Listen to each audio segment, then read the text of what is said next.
Hi friends, welcome to தெய்வாஸ் Nalabagam. இன்னைக்கு தெய்வாஸ் நலபாகத்துல நல்ல டேஸ்டா பூண்டு கார தோசை எப்படி செய்யறதுன்னு பார்க்கலாம் வாங்க. ஃபர்ஸ்ட் இந்த ரெசிபி பண்றதுக்கு ஒரு 4 ல இருந்து 5 வரமிளகாயை சுடுதண்ணி ஊத்தி நல்லா 10 நிமிஷத்துக்கு ஊற வச்சுக்கலாம். இது காரம் ரொம்ப கம்மியான மிளகாய்ங்கனால கொஞ்சம் சேர்த்து நான் போட்டுருக்கேன். இப்போ மிளகாய் நல்லா ஊறினதுக்கு அப்புறம் ஒரு மிக்ஸி ஜார்ல சேர்த்துக்கோங்க. உங்க காரத்துக்கு தகுந்த மாதிரி மிளகாய் அட்ஜஸ்ட் பண்ணி சேர்த்துக்கோங்க. கூடவே ஒரு கைப்பிடி அளவுக்கு சின்ன வெங்காயம் சேர்த்துக்கோங்க. அது கூடவே ஒரு கைப்பிடி அளவுக்கு பூண்டு சேர்த்துக்கலாம். நல்ல பழுத்த தக்காளி மீடியம் சைஸ் தக்காளி ஒன்று எடுத்து வச்சிருக்கேன். இதை நல்லா கட் பண்ணிட்டு உள்ளே சேர்த்துக்கலாம். அரைக்கிறதுக்கு ஈஸியாக இருக்கும். இப்போ இந்த சட்னிக்கு தேவையான அளவுக்கு உப்பு சேர்த்துக்கலாம். லாஸ்ட்டாக ஒரு நெல்லிக்காய் சைஸு புளியே இந்த சைஸ் எடுத்து வச்சிருக்கேன். இது உள்ளே சேர்த்துக்கலாம். சேர்த்துட்டு தண்ணி எதுவும் சேர்க்காத இது போல் நல்லா விழுது அரைச்சி எடுத்துக்கோங்க. இந்த அளவுக்கு இருக்கணும் ஃபைனாக. இது போல் நல்லா அரைச்சி எடுத்துக்கலாம். இப்போ ஒரு பேனை ஹீட் பண்ணிவிட்டு இதில் 1 ஸ்பூன் அளவுக்கு எண்ணெய் சேர்த்துக்கோங்க.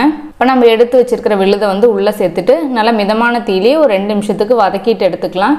ஒரு வாட்டி நல்லா கலந்து விட்டுட்டு மேலெல்லாம் தெரிக்கும். மூடி போட்டுடலாம். மூடி போட்டுட்டு நல்லா மிதமான தீயில் வச்சு ஒரு 2 நிமிஷத்துக்கு வதக்கிக்கலாம். இப்போ நல்லா கொஞ்சம் வத்தி சுருங்கி வந்துருச்சு. இது மாதிரி நம்ம வதக்கிட்டு நம்ம தோசையில் சேர்க்கும்போது ரொம்ப நல்லா டேஸ்ட் என்ஹான்ஸ் பண்ணி கொடுக்கும். ரொம்ப நல்லா மணமாக இருக்கும். இப்போ ரெடி ஆயிடுச்சு. தோசைக்கல் காஞ்சிச்சு. நம்ம எப்பவும் போல் தோசை ஊற்றிடலாம். நல்லா மெல்லிஸாக நம்ம தோசை ஊற்றிக்கலாம்.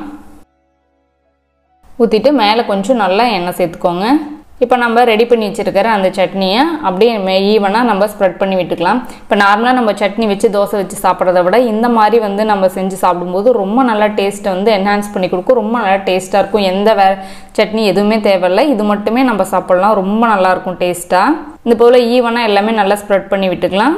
இது மேலே கொஞ்சம் கொத்தமல்லி தழை தூவிக்கோங்க. உங்களுக்கு வேணும்னா இதில் நம்ம முட்டை கூட உடச்சி ஊற்றிக்கலாம். ரொம்ப நல்லா சூப்பராக இருக்கும். மேலே கொஞ்சம் நம்ம எண்ணெய் விட்டுக்கலாம்.